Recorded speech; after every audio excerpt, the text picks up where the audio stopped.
કીડીઓએ કરી ધમાલ, હાથીભાઈ થયા પાગલ। ઘણા સમય પહેલાની વાત છે। તે વખતે હાથી જંગલનો રાજા ગણાતો। આખા જંગલમાં હાથીઓના ઝુંડ હરે ફરેને દોડધમાલ કરી સૌને ડરાવે। ઝાડ પર બેઠેલા પંખીઓને ઉડાડવા ઝાડને સૂંઢમાં પકડી હલબલાવી દે। બિચારા પંખીઓ અવાજ કરતા આમ તેમ ઉડીને જતા રહે। એ જોઈ હાથીના બચ્ચાઓને ગમ્મત પડે।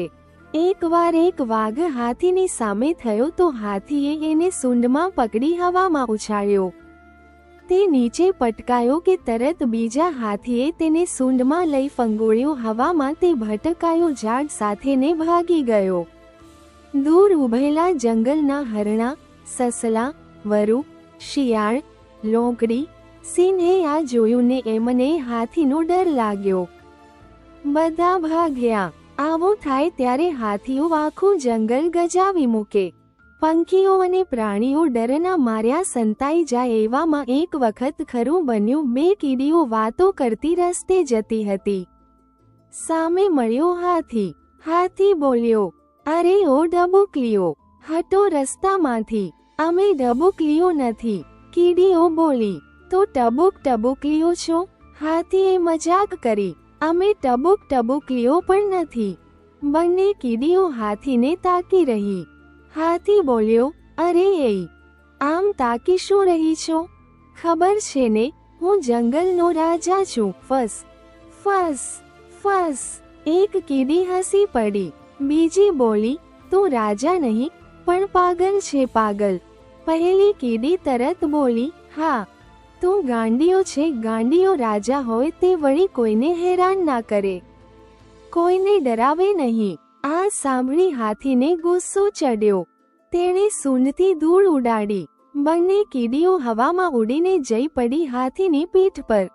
હાથીએ તો જમીન પર ચારે તરફ જોયું પણ કીડીઓ ન દેખાઈ એટલે હાથી હસ્યો ને બબડ્યો, મોટી મને ડરાવતી હતી, પાગલ કહેતી હતી, ક્યાંની ઉડી ગઈને। પણ કીડીઓ તો હળવે હળવે હાથીના મોટા ઝૂલતા કાન પાસે ગઈ।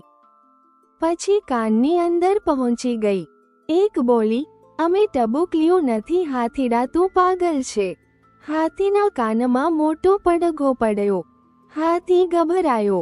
તેણે માથું આમ તેમ ડોલાવ્યું, બબડ્યો, અરે મારા કાનમાં આ શું થયું? પેલી બંને કીડીઓ હસી પડી, ફસ ફસ ફસ। પછી બોલી, હાથી તું ગાંડિયો છે ગાંડિયો। ગાંડિયો એના પડઘાથી હાથીનું માથું ભમી ગયું। તું પાગલ રે પાગલ હાથી। કીડીઓ તો કાનમાં સતત બોલતી જ રહી। હાથી અકળાયો। સૂંઢ આમ તેમ ડોલાવતો દોડી રહ્યો।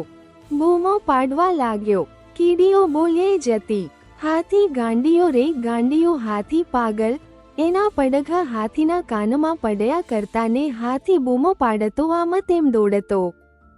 હાથીના બરાડા સાંભળીને જંગલના બધા પ્રાણીઓ ત્યાં ખેંચાઈ આવ્યા। હાથીને જોઈને એ બબડવા લાગ્યા કે હાથી ગાંડો થયો છે। પંખીઓ પણ હાથી ઉપર ઉડતા આવે ને બોલે, હાથી ખરેખર પાગલ થયો, પાગલ હાથી। ચારે બાજુથી આવું સાંભળી હાથી વધુ અકળાયો। કાનમાં પેલી કીડીઓ તો પાછી બોલતી જ હતી।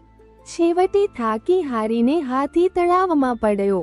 પેલા પ્રાણીઓ સસલા, હરણ, વાઘ, વરુ, લોંકડી, ચિત્તો, સિંહ વગેરે પણ તળાવની પાળે જઈ ઊભા।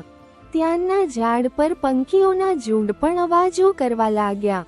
હાથી તો તળાવમાં ખાબકેને કિનારે આવે, અકળાયા કરે। આ જોઈ એક સિંહમાં તાકાત આવી। જુસ્સો ચડ્યો। તે તળાવ કાંઠે આવ્યો। ગર્જના કરી। જેવો હાથી તળાવ બહાર આવ્યો કે તરત તેના પર તૂટી પડ્યો। તેની સૂંઢને જ વળગી પડ્યો। હાથી સૂંઢ આમ તેમ ઝુલાવતો તેને ફંગોળવા કરતો પણ સિંહ તો બરાબર પંજા ભરાવી તેને વળગ્યો જ હતો।